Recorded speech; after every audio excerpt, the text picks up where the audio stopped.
नमस्कार, आप देख रहे हैं न्यूज इंडिया। आपके साथ में हूं वंदना अस्रोही। न्यूज रूम लाइव में आप सभी का स्वागत है। शुरुआत करेंगे बुलेटिन के इस वक्त एक बड़ी खबर। कल केंद्रीय कैबिनेट की बैठक होने वाली है। दोपहर 1 बजे कल बड़ी बैठक होगी। प्रधानमंत्री नरेंद्र मोदी इस बैठक की अध्यक्षता करेंगे। तो इस वक्त ये बड़ी जानकारी मिल रही है। जिस तरीके से मानसून सत्र को लेकर लगातार विपक्ष की ओर से हंगामा किया जा रहा है, तीसरे दिन भी कार्यवाही प्रभावित हुई और आज भी जैसे ही सत्र शुरू हुआ, सदन की कार्यवाही में जोरदार हंगामा विपक्ष ने किया और उसके बाद कार्यवाही को स्थगित करना पड़ा है।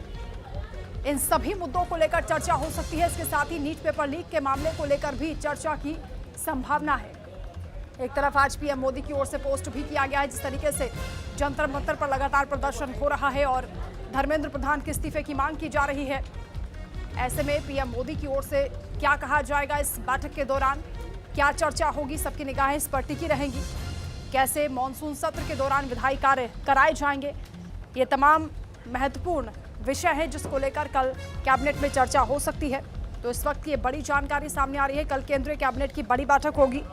कल दोपहर 1 बजे ये मीटिंग होनी है। प्रधानमंत्री नरेंद्र मोदी इस बैठक की अध्यक्षता करेंगे। विपक्ष की ओर से कई मुद्दे हैं जिसको लेकर सरकार को घेरा जा रहा है। इन मुद्दों पर कैसे पलटवार किया जाएगा, उसको लेकर मंथन हो सकता है। मॉनसून सत्र में जो विधायी कार्य होने हैं, कई बिल पेश किए जाने हैं, उसमें अड़चन आ रही है क्योंकि सदन की कार्यवाही बार बार स्थगित हो रही है। इसको लेकर भी चर्चा हो सकती है। संवाददाता पंकज वानखेड़े फोन लाइन पर हमारे साथ जुड़ रहे हैं। पंकज, क्या जानकारी आ रही है? कल केंद्रीय कैबिनेट की बैठक बुलाई गई है, दोपहर 1 बजे मीटिंग होगी। क्या एजेंडा इस बैठक का है?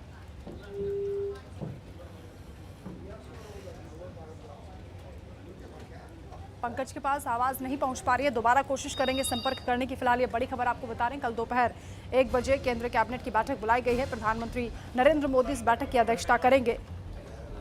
सबकी निगाहें अब इस बैठक पर टिक गई हैं क्योंकि आज ही प्रधानमंत्री नरेंद्र मोदी की ओर से पोस्ट किया गया है जिसमें नीट पेपर लीक मामले को लेकर उन्होंने जांच को लेकर फास्ट ट्रैक कोर्ट बनाने की बात कही है और इस मामले में सख्ती से दोषियों के खिलाफ कार्रवाई करने को लेकर उन्होंने आश्वासन भी दिया है। एक तरफ जंतर मंतर पर जिस तरीके से प्रोटेस्ट चल रहा है, प्रदर्शनकारियों और सरकार के बीच तनाव की स्थिति बनी हुई है। हालांकि सरकार कोशिश कर रही है कि बातचीत के जरिए इस मसले का हल निकाला जाए। केंद्रीय मंत्री जितेंद्र सिंह और जेपी नड्डा मुलाकात भी कर चुके हैं। इससे पहले दूसरे दौर की बातचीत को लेकर पेशकश भी हो चुकी है, लेकिन अभी तक सहमति नहीं बन पा रही है। लगातार ये प्रोटेस्ट हो रहा है। कल भी हिंसक झड़प हुई थी। एक तरफ कार्रवाई लगातार इस मामले पर हो रही है, दूसरी ओर केंद्र कैबिनेट में भी इस मसले पर चर्चा हो सकती है। हमारे साथ पंकज एक बार फिर से जुड़ गए हैं। पंकज, क्या जानकारी, कल होने वाली इस बैठक में क्या चर्चा हो सकती है?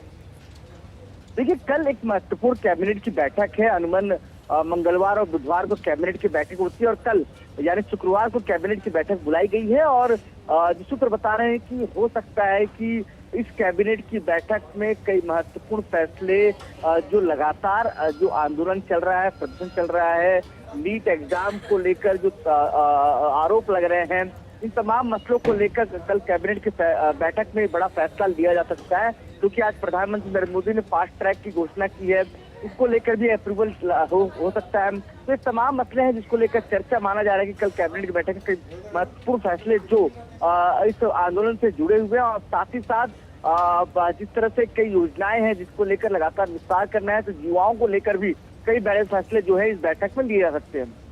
बिल्कुल पंकज, इसके साथ ही पीएम मोदी ने आज जो पोस्ट किया है नीट पेपर लीक मामले को लेकर फास्ट ट्रैक कोर्ट के जरिए कार्रवाई करने की बात कही है और उन्होंने कहा कि दोषियों के खिलाफ सख्त से सख्त एक्शन होगा। क्या इस मसले पर भी आगे कार्रवाई हो सकती है, इस दिशा में कदम बढ़ाए जा सकते हैं? बिल्कुल, बेशक। देखिए, लगातार जिस तरह से सरकार ने क्योंकि अगर आप देखेंगे पिछले 20 दिन से जब आंदोलन चल रहा था तो सरकार तरफ से कोई ऑफिशियल बयान नहीं था, लेकिन 20 जुलाई के बाद से लगातार बयान गए और उसके बाद आज प्रधानमंत्री नरेंद्र मोदी ने खुद इस मसले को लेकर ट्वीट किया, सोशल मीडिया में लिखा है कि फास्ट ट्रैक के लिए हम तैयारी कर रहे हैं और इसके आदेश भी दिए जा चुके हैं। तो ऐसे में माना जा रहा है कि सरकार अब बातचीत के मोड़ पर है और साथ ही साथ तमाम उन मसलों को बातचीत भी कर रही है जिसको लेकर समस्याएं लगातार बनी है। सिर्फ और सिर्फ शर्त ये है कि आप आइए, बातचीत कीजिए, लेकिन शर्तों के साथ मत आइए। ये लगातार किरण रिजिजू भी कहते नजर आ रहे हैं। सरकार से कल जेपी नड्डा से जब हमने प्रेस कॉन्फ्रेंस यही सवाल पूछा तब भी उन्होंने साफ कहा कि हमारे दरवाजे खुले हैं, हम बातचीत के लिए तैयार हैं, बातचीत करें और इसका समाधान निकालें।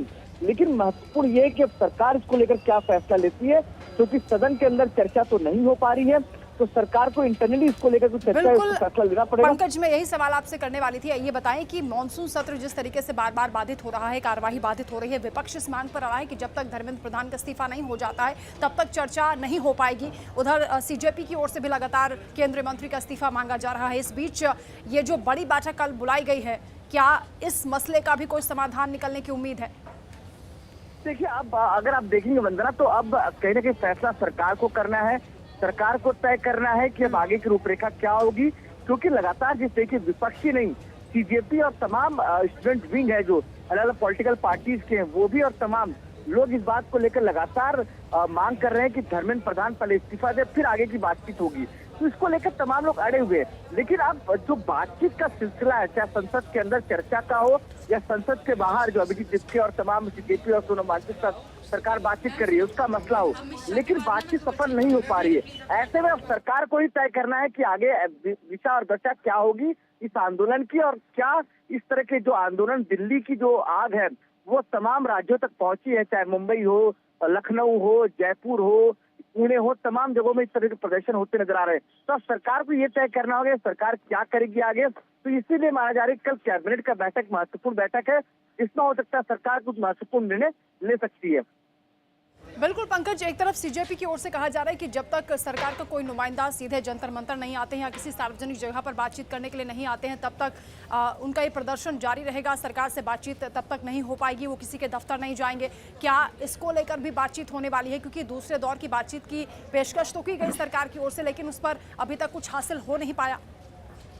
देखिए वंदना, सूत्रों के हवाले हमारे पास कल एक खबर आई थी, उस खबर के अनुसार पूर्व राष्ट्रीय अध्यक्ष और वर्तमान में स्वास्थ्य मंत्री जेपी नड्डा और केंद्रीय राज्य मंत्री जितेंद्र सिंह, ये दोनों की मुलाकात जो है जेपी नड्डा के आवास में हुई थी, और माना जा रहा था वहीं पे एक महत्वपूर्ण बैठक होनी है, मुलाकात होनी है अभिजीत जिपके से, और वो लोग बातचीत करने के लिए आएंगे वहां पे। लेकिन अचानक अभिजीत जिपके और उनकी सीजेपी की तरफ से अनाउंस किया गया कि हम कहीं नहीं जाएंगे, जिनको बातचीत करना है एक न्यूट्रल नेचुरल प्लेस पर आए और वहाँ ओपन स्पेस में बात होगी। इस बात को लेकर जेपी नड्डा और जितेंद्र सिंह अमित शाह के यहाँ पहुंचते हैं, ये सूत्र बता रहे हैं, और अमित शाह के पास ये तय होता है कि अब इनसे अभी बातचीत नहीं हो पाएगी, क्योंकि लगातार जो है विपक्ष, माफी चाहूंगा, सीजेपी अड़ी हुई है कि अब अगर बातचीत करनी है तो आप जंतर मंतर आइए, यहाँ के दरवाजे खुले हुए, और सरकार कह रही है कि हमारे दरवाजे खुले, आप हमारे से बातचीत करने आई। तो अभी ये तय नहीं हो पा रही। बिल्कुल पंकज, इन सभी गहमा गहमी के बीच कल जो बैठक बुलाई गई है, सबकी निगाहें बस पर टिक गई हैं कि सरकार की ओर से क्या फैसला लिया जाएगा। बहुत शुक्रिया आपका तमाम जानकारी के लिए। इस बीच एक और बड़ी खबर सामने आ रही है। गृह मंत्री अमित शाह ने प्रधानमंत्री नरेंद्र मोदी की पोस्ट का समर्थन किया है, यानी जो पीएम मोदी की ओर से नीट पेपर लीक मामले को लेकर दोषियों के खिलाफ कड़ी कार्रवाई की बात कही गई है, उसको लेकर उन्होंने समर्थन किया है और कहा है कि जो छात्र हैं वो हमारी सर्वोच्च प्राथमिकता में है, उनका उज्जवल भविष्य हो, ये हम चाहते हैं। पीएम मोदी का ये कदम मील का पत्थर साबित होगा, ये कहा गया है गृह मंत्री अमित शाह की ओर से। दरअसल प्रधानमंत्री नरेंद्र मोदी ने जो पोस्ट किया है उसमें फास्ट ट्रैक कोर्ट बनाने की उन्होंने बात कही है। फास्ट ट्रैक कोर्ट के जरिए ही इस मसले का हल निकालने की कोशिश की जाएगी, यानी जो दोषी हैं उनके खिलाफ सख्त से सख्त और जल्द से जल्द कार्रवाई की बात सुनिश्चित की जा रही है। इसी को लेकर गृह मंत्री अमित शाह की ओर से ये जानकारी दी गई है, उन्होंने पोस्ट किया है और प्रधानमंत्री मोदी के इस पोस्ट का समर्थन करते हुए उन्होंने लिखा है कि युवाओं का हित, उनका उज्जवल भविष्य मोदी सरकार की सर्वोच्च प्राथमिकता है और संकल्प भी है। प्रधानमंत्री जी की ओर से फास्ट ट्रैक कोर्ट के गठन से पेपर लीक के मामलों में दोषियों के खिलाफ त्वरित सुनवाई और कठोर कार्रवाई का फैसला इसी का प्रतिबिंब है। गृह मंत्री अमित शाह ने यह भी लिखा है कि पेपर लीक के कारण युवाओं के भविष्य से खिलवाड़ करने वालों के खिलाफ पीएम मोदी जी का यह महत्वपूर्ण कदम मील का पत्थर साबित होगा।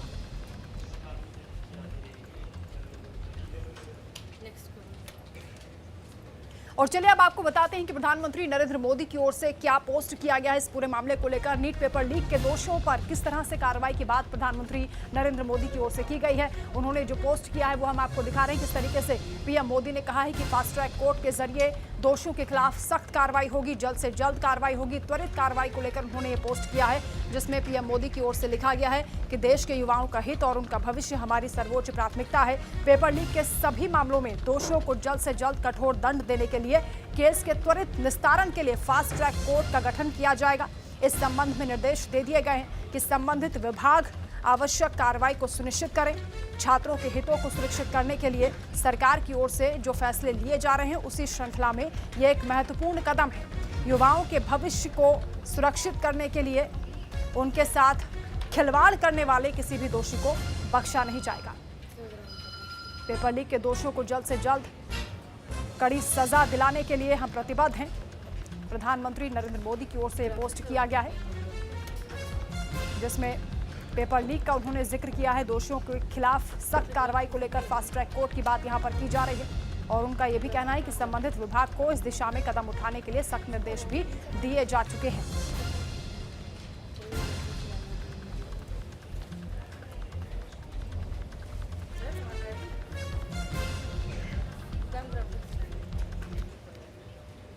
तो पेपर लीक के सभी मामलों में दोषियों को जल्द से जल्द कठोर दंड देने के लिए केस के त्वरित निस्तारण को लेकर प्रधानमंत्री मोदी की ओर से जो पोस्ट किया गया है वो हम आपको दिखा रहे हैं। एक तरफ सदन से लेकर सड़क तक संग्राम छिड़ा है इस मामले पर, तो वहीं पीएम मोदी ने कहा है कि छात्रों के हितों को सुरक्षित करने के लिए सरकार द्वारा लिए जा रहे निर्णयों की श्रृंखला में ये एक महत्वपूर्ण कदम है। युवाओं के भविष्य के साथ खिलवाड़ करने वाले किसी भी व्यक्ति को बख्शा नहीं जाएगा। पीएम मोदी का ये पोस्ट हम आपको दिखा रहे हैं जिसमें उन्होंने लिखा है कि देश के युवाओं का हित और उनका भविष्य हमारी सर्वोच्च प्राथमिकता है। पेपर लीक के सभी मामलों में दोषियों को जल्द से जल्द कठोर दंड देने के लिए केस के त्वरित निस्तारण के लिए फास्ट ट्रैक कोर्ट का गठन होगा और इसके साथ ही विभागों को भी ये निर्देश दे दिए गए हैं कि जल्द से जल्द इस मामले में कार्रवाई की जाए, छात्रों को तुरंत न्याय दिलाया जाए। तो सरकार की प्राथमिकता में है। छात्र ये मैसेज देने की कोशिश सरकार की ओर से की जा रही है। सत्ता पक्ष के तमाम नेता इसी तरीके से पीएम मोदी के इस पोस्ट का समर्थन कर रहे हैं। गृह मंत्री अमित शाह की ओर से भी समर्थन किया गया है, लेकिन विपक्ष शिक्षा मंत्री धर्मेंद्र प्रधान के इस्तीफे की मांग पर अड़ गया है और यही मांग प्रदर्शनकारियों की ओर से भी की जा रही है। तो क्या प्रधानमंत्री नरेंद्र मोदी के इस पोस्ट के बाद कोई सकारात्मक हल निकलता हुआ नजर आएगा? क्या जो मांग शिक्षा मंत्री धर्मेंद्र प्रधान के इस्तीफे की उठ रही है उस पर कोई झुकाव दिखाई देगा?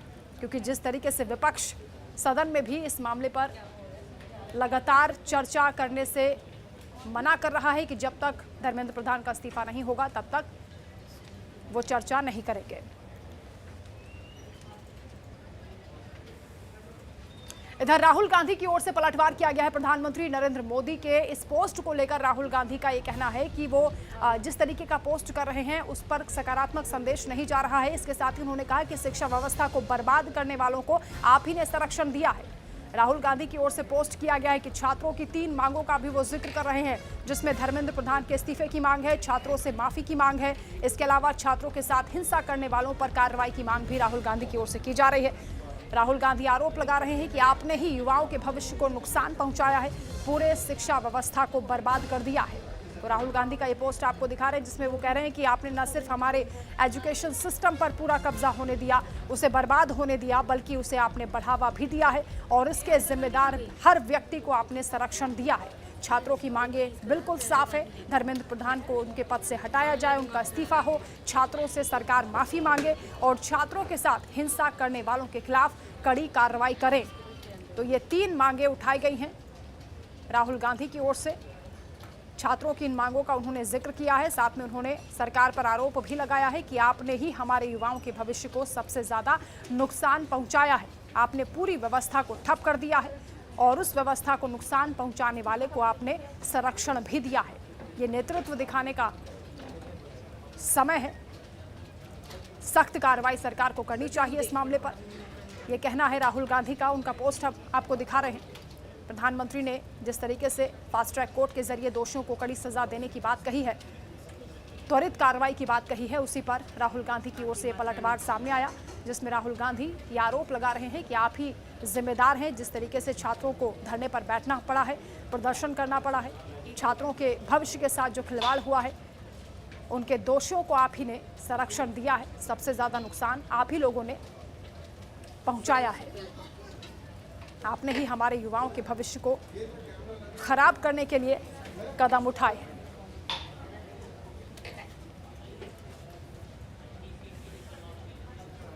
इसके अलावा अब प्रियंका गांधी की ओर से भी पलटवार किया जा रहा है। राहुल गांधी के साथ साथ प्रियंका गांधी कह रही हैं कि पहले आप छात्रों की मांगों को सुनिए, जो पोस्ट आपने किया है उसकी अभी आवश्यकता नहीं है। यानी पहले आप संदेश पहुंचाने की बात कर रहे हैं, लेकिन आपको छात्रों की मांगों को सुनना चाहिए। 3 मांगे जो छात्रों की ओर से उठाई जा रही हैं, आपको सबसे पहले उस पर काम करना चाहिए। छात्र चाहते हैं कि उनसे माफी मांगी जाए, धर्मेंद्र प्रधान का इस्तीफा हो और इसके साथ ही व्यवस्था को जिन लोगों ने नुकसान पहुंचाया है, जो दोषी हैं, उनके खिलाफ कड़ी कार्रवाई की जाए। प्रियंका गांधी की ओर से ये पोस्ट किया गया है सोशल मीडिया प्लेटफॉर्म एक्स पर। उन्होंने लिखा है पहले बच्चों की मांगे पूरी करें, और क्या कुछ कहा है प्रियंका गांधी ने वो भी हम आपको सुनाएंगे। हो गई ना कि बच्चा कह रहा है कि पापा मैं डिजाइनर बनना चाह रहा हूँ, और पापा कह रहे हैं कोई बात नहीं बेटा, फिक्र मत करो, मैंने तेरी सेटिंग करके इंजीनियरिंग कॉलेज में एडमिशन करा दिया है। प्रॉब्लम एक है, बच्चा कुछ कह रहा है, आप कुछ और कह रहे हो। नेता है, नेतृत्व दिखाने का समय आ गया है, नेतृत्व दिखाएं। बच्चे कुछ कह रहे हैं, पहले उनकी बात सुने, उनकी मांगे क्या। धर्मेंद्र प्रधान रिजाइन करे। दूसरा कि जितने भी जिन्होंने इनको मारा है, पीटा है, उन पे कार्रवाई हो। तीसरी इनकी डिमांड, जितनी भी डिमांड है इनको पहले आप फुलफिल करो ना, इतना मुश्किल नहीं है। सिस्टम में भरोसा टूट गया है, बच्चों का, स्टूडेंट्स का भरोसा टूट गया है। तो सिस्टम द्वारा अगर आप कोई सोल्यूशन देंगे तो बच्चा उसको एक्सेप्ट नहीं करेगा। देखिए ये तो वही बात हो गई ना कि बच्चा कह रहा। एक और बड़ी खबर का रुख करेंगे। सुप्रीम कोर्ट की ओर से जो डीएमआरसी का फैसला हुआ है, यानी डीएमआरसी ने 16 मेट्रो स्टेशन सुरक्षा के कारणों से बंद कर दिए हैं, उसको लेकर सीजीआई की ओर से बयान आया है। उन्होंने कहा है कि दोपहर तक आप इस पर फैसला करें, नहीं तो हमें हस्तक्षेप करना पड़ेगा। दरअसल 16 मेट्रो स्टेशन बंद हो गए हैं और सुप्रीम कोर्ट मेट्रो स्टेशन बंद होने के चलते जो वकील हैं या कोर्ट के कर्मचारी हैं, उन्हें परेशानी हो रही है, जिसको लेकर सीजीआई की ओर से ये कहा गया है कि डीएमआरसी इस पर संज्ञान ले और सुप्रीम कोर्ट मेट्रो स्टेशन को खोलने के लिए कदम उठाए जाएं, क्योंकि जो परेशानी हो रही है कर्मचारियों को, उसके चलते कार्रवाई प्रभावित हो रही है। ऐसे में मेट्रो स्टेशन बंद करने का जो फैसला डीएमआरसी ने लिया है, उस पर पुनर्विचार करने के लिए सीजीआई की ओर से कहा गया है। उन्होंने गहरी चिंता जताई है, नाराजगी जताई है इस पूरे मामले को लेकर। सीजीआई सूर्यकांत की ओर से ये कहा गया है कि दोपहर तक अगर आप इस पर फैसला नहीं करते हैं तो हम हस्तक्षेप करेंगे। दरअसल सुरक्षा कारणों की वजह से आज सुबह से ही दिल्ली के 16 मेट्रो स्टेशन बंद हैं। कल भी ये मेट्रो स्टेशन बंद रहे, एंट्री एग्जिट गेट बंद हैं और इसका सीधा असर सुप्रीम कोर्ट की कार्यवाही पर पड़ा है। चीफ जस्टिस सूर्यकांत की ओर से कहा गया कि वकीलों के समय पर कोर्ट ना पहुंच पाने की वजह से कोई प्रतिकूल आदेश नहीं दिया जाएगा और अगर दोपहर तक हालात नहीं सुधरते हैं तो खुद वो इसमें दखल देंगे।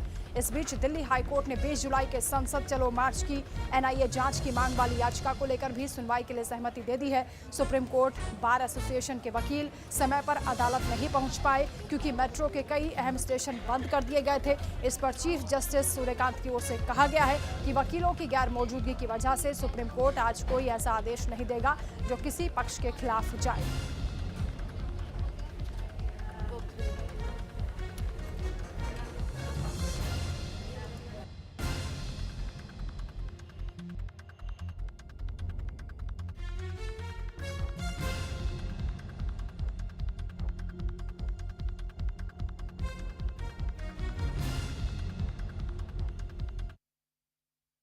के जंतर मंतर पर सीजेपी का प्रोटेस्ट लगातार जारी है। 20 जुलाई को सीजेपी ने संसद कूच का जो ऐलान किया था, इस दौरान प्रदर्शनकारी और पुलिस के बीच नोकझोंक हुई। तभी से जो है दिल्ली के कई मेट्रो स्टेशन बंद कर दिए गए हैं। अगर हम हाल ही की बात करें तो अभी दिल्ली में करीब 16 मेट्रो स्टेशन ऐसे हैं जिनको पूरी तरीके से बंद कर दिया। यात्रियों को परेशानी का सामना करना पड़ रहा है। ऐसे में सुप्रीम कोर्ट ने एक बड़ी दखल दी है। सुप्रीम कोर्ट ने कहा है कि जो मेट्रो स्टेशन बंद हुए हैं उनमें सुप्रीम कोर्ट मेट्रो स्टेशन भी शामिल है। ऐसे में चीफ जस्टिस ऑफ इंडिया ने कहा है कि जिस तरीके से मेट्रो स्टेशन बंद है तो कहीं ना कहीं सुप्रीम कोर्ट के जो काम है उनमें बाधा आ रही है। लोग जो है सुप्रीम कोर्ट नहीं पहुंच पा रहे हैं। उन्होंने तुरंत सरकार से कहा है कि तत्काल इसको खुलवाइए। साथ ही अगर सुरक्षा की बात की जाए तो सुरक्षा देना जो है आपकी जिम्मेदारी। उन्होंने अपने जो है आदेश में इस तरह कहा है कि आप जो है 12 बजे तक हर हाल में मेट्रो स्टेशन खोल दें, लेकिन अभी तक जो है मेट्रो स्टेशन नहीं खोले गए हैं।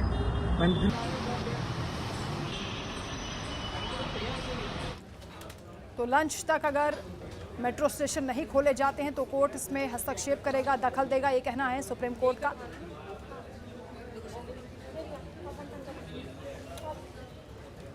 अब सीधा आपको ले चलते हैं रांची, जहां इस वक्त कांग्रेस की ओर से प्रदर्शन किया जा रहा है। दरअसल बीजेपी कांग्रेस दफ्तर का घेराव करने के लिए वहां पर पहुंची तमाम कार्यकर्ता और नेता पहुंचे हैं, जिसको लेकर विरोध देखा जा रहा है। कांग्रेस भी इस पर पलटवार कर रही है। कांग्रेस की ओर से प्रदर्शन हो रहा है। कांग्रेस छात्रों के अधिकारों को लेकर छात्रों पर जो लाठीचार्ज हुआ उसके विरोध में प्रदर्शन कर रही है। और ये तस्वीरें आपको दिखा रहे हैं, झड़प भी होती हुई नजर आ रही है। किस तरीके से यहाँ पर कांग्रेस के तमाम जो कार्यकर्ता है वो इकट्ठा है, हाथों में झंडा लेकर यहाँ पर पहुंचे हैं। नारेबाजी लगातार हो रही है और झड़प होती हुई भी दिखाई दे रही है। तो प्रधानमंत्री के आश्वासन के बाद भी घमासान लगातार छिड़ा हुआ है। देश के अलग अलग हिस्सों से इसी तरीके से तस्वीरें सामने आ रही हैं। कांग्रेस की ओर से जो प्रदर्शन हुआ है उसकी तस्वीरें आपको दिखा रहे हैं। यहाँ उन्हें रोकने के लिए पुलिस बल की तैनाती भी की गई, लेकिन प्रशासन के साथ भी उनकी झड़प हुई है।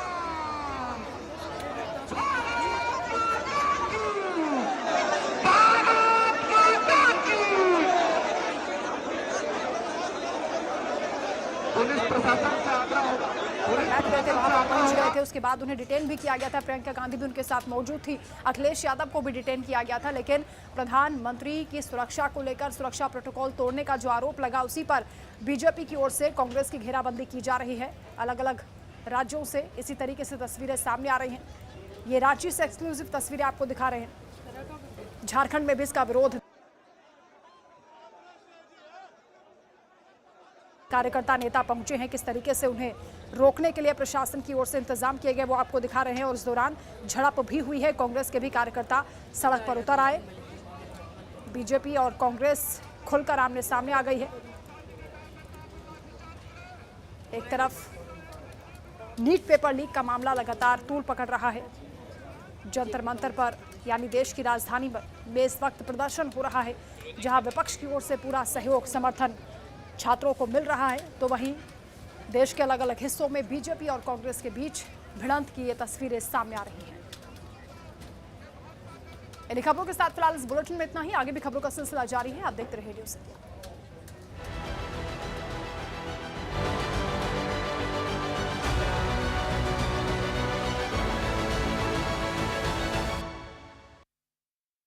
यशस्वी प्रधानमंत्री श्री नरेंद्र मोदी जी के विजन और माननीय मुख्यमंत्री योगी आदित्यनाथ जी के सतत प्रयासों से यूपी हरित आवरण में सर्वप्रथम है।